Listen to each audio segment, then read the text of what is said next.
If you tell anyone, especially the police, I will kill your whole family. You are mine now, and you will do everything I say. You're my bitch now. Emily Collins was one of P. Diddy's victims of child trafficking, but managed to escape. And in this video, we have the opportunity to hear her story, where she tells all the atrocities she was forced to do to the American rapper. Imagine a beautiful young woman, full of light, who had a dream of being an international model, receives an invitation that seemed to be the perfect opportunity. But when she walks through the doors of a luxurious hotel, she enters a dark universe, commanded by one of the most powerful men in the industry, P. Diddy. What happened to Emily Collins that night changed her life forever. Now, after years of silence, she's ready to reveal the darkest secrets of a scheme that no one dared expose before diving into this terrifying story. Subscribe to the channel to follow more shocking stories like this, and share this video to warn others of the monster that P. Diddy is. Emily Collins' account begins like this. Since I was little, I always dreamed of being a model. I spent hours in front of the mirror, imagining what it would be like to be on the catwalk wearing stunning clothes and listening to the applause of a crowd. At 16, I thought I was ready to take the first step towards that dream. So when a stylish woman named Claire approached me after a local fashion show in my town, saying I had the potential to be a star, it felt like the universe was finally listening to me. Claire was charismatic and seemed to know everything about the fashion world. She told me that she worked as a scout for big agencies and that there was a perfect opportunity for me in New York, an exclusive casting for promising young models. When I showed the invitation to my parents, they were hesitant, but Claire seemed so professional that she ended up winning their trust. He promised it would just be a chance to show my talent. When we arrived at the hotel in New York, I was blown away. It was the most luxurious place I had ever seen, with a facade that shone like gold in the nightlight. The main hall was full of girls my age, all as nervous as I was. It was impossible not to feel like something big was about to happen. But even in the midst of that glow, something seemed off. There were no photographers, cameras, or any sign of a professional environment. When I asked Claire, she responded with a quick smile.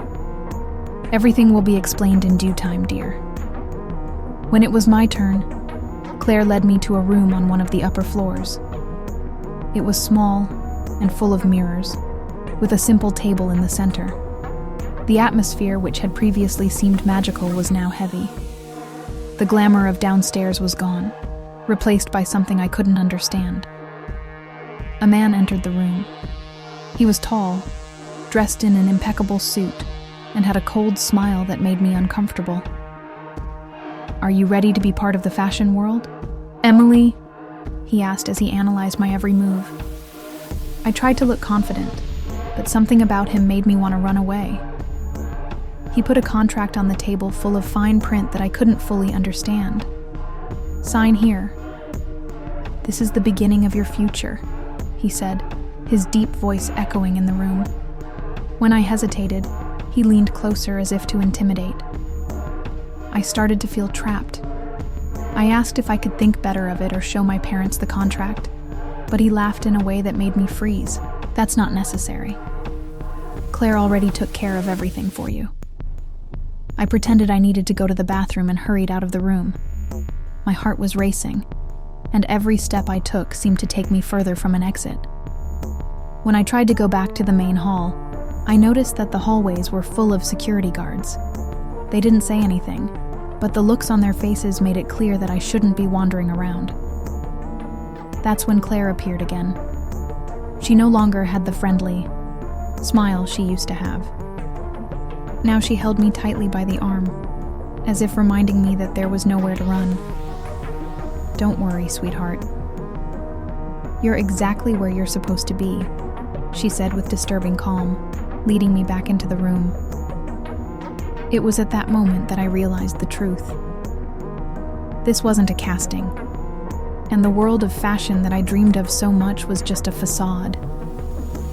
My nightmare was just beginning. When Claire took me back to that room, I felt a weight in my chest that I had never felt before. The door closed behind me, and and the click of the latch seemed to echo endlessly in my head. The man was still there, waiting for me, but now there was something else in his gaze, something I couldn't identify, but that made me feel like prey being watched by a predator. "Let's try again," he said, pushing the contract toward me. His fingers tapped the table as if he had all the time in the world to wait. I, on the other hand, felt time was going by too quickly, as if every second, wasted, was leading me to something much worse. I picked up the pen, but my hands were shaking with every word I read on that paper. The more confused and terrified I became. The clauses were vague, but carried a frightening tone: total commitment to the agency, reserve of all image and identity rights, acceptance of additional conditions at the sole discretion of the managers. Nothing made sense, and everything felt wrong. I don't know if I can sign this right now," I mumbled, trying to sound firm. His reaction was immediate. He laughed, but not in a friendly way. It was a cold, cruel laugh, as if I had said something absurdly naive. "Emily," he said, leaning forward, "you're already here. This is the kind of opportunity girls like you don't get twice to sign or not. Well, you don't have a choice, you know." My heart raced. I looked around desperately, looking for a way out, but the room had no windows, just those walls covered in mirrors that reflected my own panicked expression. I tried to calm down, but the air felt heavier, like the room was closing in around me. Before I could respond, the door opened again, and 2 men entered. They were large, dressed like security guards, but their gazes were as blank as they were frightening. They didn't say anything. They just stood there as if they were waiting for something. The man behind the desk gestured to them, and one of them walked over to me. "Come on, you need to prepare yourself," he said, his voice as impersonal as his expression. "Prepare for what?" I asked, trying to keep my voice steady, but it came out shaky. "You'll see," he replied, without explaining anything. Claire reappeared in the hallway as the men escorted me out of the room, but she was no longer the elegant, friendly woman who had approached me at the show. She seemed indifferent, almost impatient, like I was just another item on her to-do list. They led me down a narrow, dimly lit hallway away from the main hall. The sound of distant voices and laughter disappeared with each step. The hallway seemed endless, as if we were moving away not just from the party, but from the real world. "Where are we going?" I asked, but no one answered. The walls seemed to get closer, the air grew colder, and the silence was broken only by the sound of our echoing footsteps. Finally, we reached an iron door. One of the men opened it with a key, revealing a space that seemed the opposite of the hotel's luxury. It was a dark room with concrete walls and a single light bulb hanging from the ceiling. Inside, there were other girls, all sitting silently with scared expressions. "Come in," one of them said lightly, pushing me inside. I wanted to run, scream, do anything, but something in their eyes told me it would be useless. When the door closed behind me, I knew my nightmare had truly begun. The other girls looked at me, but no one said anything. Some had red eyes from crying, others seemed almost apathetic, as if they had already accepted that there was no way out. I sat in the corner, trying to process what was happening. My heart was beating so fast it felt like it was going to explode. The only thing I knew at that moment was that I was trapped, not just physically, but emotionally as well. They had created an invisible prison where every choice seemed to lead to the same place, deeper into a nightmare. I didn't know if I could escape. I didn't know how long it had been since I was placed in that room with the other girls. It seemed like time didn't exist in there. The air was heavy, filled with fear and despair. Every now and then, one of the girls would be called out by someone outside. They never came back. The tension in the room was unbearable, and every sound of footsteps in the hallway made my heart race. When it was finally my turn, I heard the door open with a metallic creak. 2 men entered, both with expressions as cold as before. "Get up," one of them ordered. My mind screamed to resist, to fight, but my body was paralyzed by fear. They pulled me firmly by the arm, taking me out of the room without giving any explanation. I was led through the hotel hallways again, but this time I realized we were going to another part of the building. The hallways became darker and quieter, away from the sound of music or laughter coming from the party. Everything seemed calculated, as if they wanted to make me feel completely isolated. "Please, I don't want this," I said, my voice shaking. But they didn't respond. It was like I was nothing more than an object, something they could move from one place to another without any empathy. As we turned a corner, I saw a double metal door in front of us. One of the men used a card to open it, revealing a staircase that appeared to descend underground. My body froze. I didn't want to go down those stairs, but one of the men pushed me hard, causing me to trip on the first step. "Don't make this any harder," he said, his voice low but full of menace. The stairs seemed endless, each step echoing off the cold, damp walls. Down there, the environment was completely different from what I had seen until then. There was no more luxury, just concrete walls, dim lighting, and an unpleasant, musty smell mixed with something metallic. When we reached the bottom of the stairs, I saw another door. My heart was beating so fast it felt like it was going to explode. They opened it, and inside was a large room lit by a single lamp that swayed gently from the ceiling. In the center of the room there was a metal chair, and around it several people were gathered. Some wore expensive suits, others casual clothes, but they all had something in common: cold and calculating looks. Among them, I recognized 2 faces I had only seen on television. Influential figures in music and entertainment. Men who seemed untouchable to the outside world. My mind refused to believe what was happening. I shouldn't be there. I was just a 16-year-old girl with the dream of being a model. How had this turned into a nightmare? A woman approached me. She had a flawless face and wore an elegant dress, but her presence was as menacing as that of the men around her. "Welcome," she said with a hollow smile. "You are special, Emily. You will learn that the real world is not like the fairy tales you imagined." I wanted to scream, but my voice wouldn't come out. I wanted to run, but I was surrounded. One of the men pushed me onto the metal chair, where my hands were quickly tied. My attempts to resist were futile. "You belong to us now," said one of the men, a cruel smile on his face.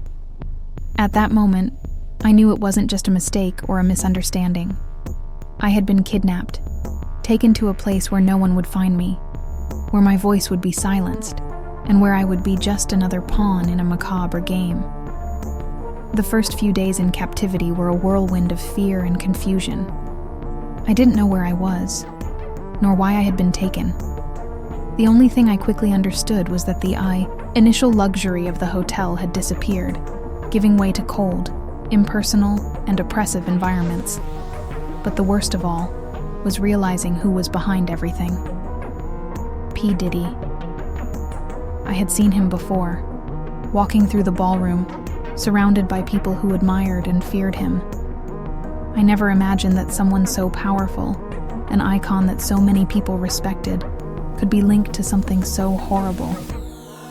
Now he was not just a distant name, but a presence that dominated every corner of that place.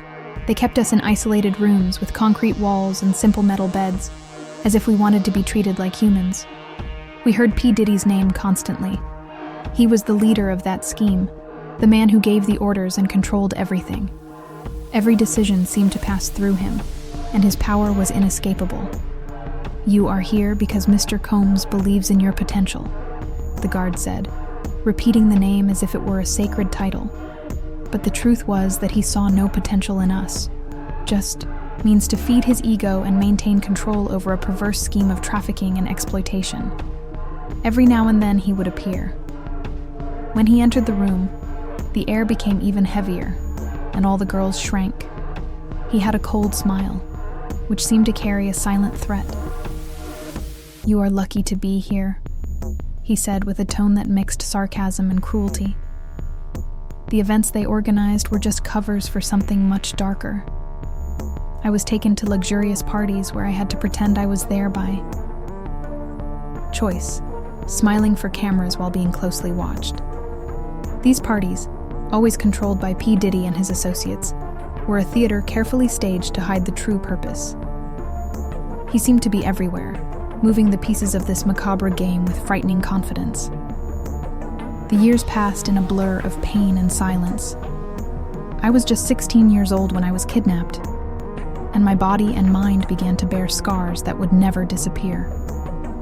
P. Diddy made us believe there was no way out.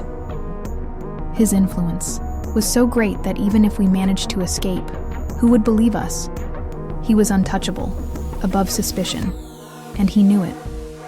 When I tried to resist, even in the slightest way, the punishment was immediate. I once refused to participate in one of these events.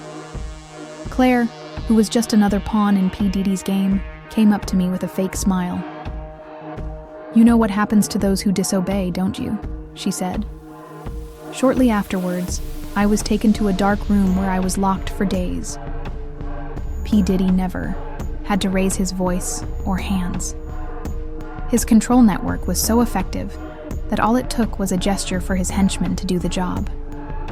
But even in the midst of this horror, I began to plan. Every movement of the guards, every locked or unlocked door, every detail that could be used to my advantage. All of this was recorded in my mind. I knew that if I wanted to survive, I would have to wait for the right moment to escape. The men who worked for P. Diddy acted like they were invincible. But I knew that no matter how powerful his network was, they weren't perfect. I needed to believe that, because that was the only hope that kept me alive. Inside me, even buried beneath fear, there was still a spark of resistance. One day I would get out of that hell, and when that happened, I would tell the world the truth about P. Diddy and what he really was. I formed when I noticed that one of the guards always left the warehouse door unlocked while bringing in supplies. He seemed unconcerned, confident that no one would have the courage or opportunity to use this loophole. I knew this was my chance. I waited for weeks, maybe months, until the moment was right. Meanwhile, I continued pretending to be the obedient girl they wanted. I smiled at parties, followed orders, and forced myself to endure. Even when P. Diddy appeared with his calculating gaze reminding me that he owned everything there, including my life. On the night of my escape attempt, fear almost paralyzed me. The sound of muffled music was coming from one of the parties upstairs, and the guards seemed more relaxed than usual. I knew P. Diddy was there that night, overseeing yet another of his dark events. The idea of being caught by him terrified me, but I knew I couldn't hesitate. I waited for the exact moment when the guard left the warehouse door unlocked, and I entered quickly, holding my breath. Inside, there was a small, high window, my only exit. I used a stack of boxes to reach the glass, and with effort, I managed to open it. The cold night air rushed in, renewing my resolve. As I sneaked out, I heard voices in the hallway. My heart almost stopped when I recognized P. Diddy's voice, deep and authoritative. He was talking to Claire, ordering them to keep all the girls under extra surveillance. "I don't accept mistakes," he said. "If one of them escapes, it will be the end for you." With shaking hands, I pulled myself out the window and ran into the darkness. The terrain was uneven and full of obstacles, but fear drove me. Behind me, I heard the alarm sound, followed by the dogs barking. They knew I had run away. "She's not going far," I heard P. Diddy's voice echo in the distance. Bring her back. Whole or not. Those words gave me strength to continue. He wasn't just a monster. He was a predator. Someone who fed on people's fear and pain. But I wouldn't let him capture me again. I ran like never before, running through fences, falling and getting up until I finally reached the road. I didn't know where I was going, but the only thing that mattered was getting as far away from that place as possible. When I finally saw the lights of a small town on the horizon, I collapsed to the ground, crying with relief. I had done it. For the first time in years, I was free from P. Diddy's clutches. But he knew that the real challenge was yet to come. Exposing to the world what he really was, my escape was just the beginning. That night, as I ran down the road, I felt like every shadow, every sound was a sign that they were hunting me, and I knew they were. P. Diddy was not the kind of man who accepted flaws in his system. He had resources, influence, and people willing to do anything to keep his secrets buried. I managed to reach a small town, dirty and bloody, with my clothes torn and my face marked by terror. I found an open gas station, and the attendant, an elderly man, looked at me suspiciously, but also with concern. "Are you okay, girl?" he asked. I wanted to respond, tell everything, ask for help, but the words wouldn't come out. I borrowed a phone and called the police. But before I even finished the call, a strange feeling came over me. I knew they couldn't protect me. Who would believe a girl like me against someone like P. Diddy? He was not just powerful, he was untouchable. And worse, he was sure of it. The next day, the threats began. I was hiding in a cheap motel when my cell phone, which I didn't even know was still working, vibrated with a message from an unknown number. "You can't run away forever. We know where you are." My blood ran cold. He was already watching me, even outside that hell. I left the motel immediately, but I knew I was in a race against time. He had the resources to track me, to manipulate the authorities, to turn me into a fugitive. It wasn't just fear. It was as if he was always one step ahead of me. A predator hunting me relentlessly. In a desperate attempt, I went to a police station. I told part of my story, omitting names and details for fear of reprisal. The police officer who responded to me seemed genuinely concerned, but his expression soon changed as he made a few calls. He looked at me with a mixture of pity and hesitation. "You need to be very careful. There are powerful people involved in this," he said, without needing to say their names. I knew what that meant. Even if they wanted to help, no one would dare stand up to P. Diddy. He had friends everywhere, people who would do anything to protect. I wasn't just a girl escaping from captivity. I was a living threat to an empire built on lies, fear, and pain. The following weeks were a game of survival. He changed places constantly, never staying in the same place for more than one night. Every time I thought I was safe, something would happen. A car stopped in the street, an anonymous message on my cell phone, or even a stranger who seemed to watch me for too long. The worst moment happened when I was in a public library, researching ways to expose my story without being tracked. A man I had never seen before approached and whispered in my ear. "He knows you're here. You should have stayed where you belonged." I ran away, leaving everything behind. He wanted me to know that there was no escape completely, that his shadow would always be over me. P. Diddy wasn't just a man. He was an entity, an entire system dedicated to silencing anyone who dared challenge him. But despite the constant fear, I didn't give up. Inside me, the spark of resistance was still alive. I started documenting everything I remembered: names, places, events. If something happened to me, at least the truth would be on record. I knew telling my story would be dangerous, but it was the only way to fight the monster he was. Every day out of captivity was a victory. But I also knew that the battle was far from over. P. Diddy wanted to silence me, but I was determined to make sure my voice was heard, even if it cost everything. Even away from captivity, P. Diddy continued to haunt me. It was as if his presence hovered over me even when I was in crowded places. Every move I made seemed to be watched. Every attempt to tell my story was quickly silenced by forces that seemed larger than I could face. After months of running away, I realized I couldn't live like this anymore. Hidden, afraid of every shadow. I needed to find a way to expose what had happened. I knew it would put my life at risk. But the alternative was to live, forever under the control of a man who thought he could do anything and get away with it. My first attempt to tell the truth was on an anonymous blog. I wrote down everything I remembered: the names, the places, the parties, and P. Diddy's role in the entire network. But a few days later, the blog was taken down. Without warning, I received a message on my AR playing with fire. So stop before you burn yourself. The tone was clear. They knew what I was doing, and they would do everything to silence me. P. Diddy's power wasn't just money or connections. He had built a protective network that made him almost invincible.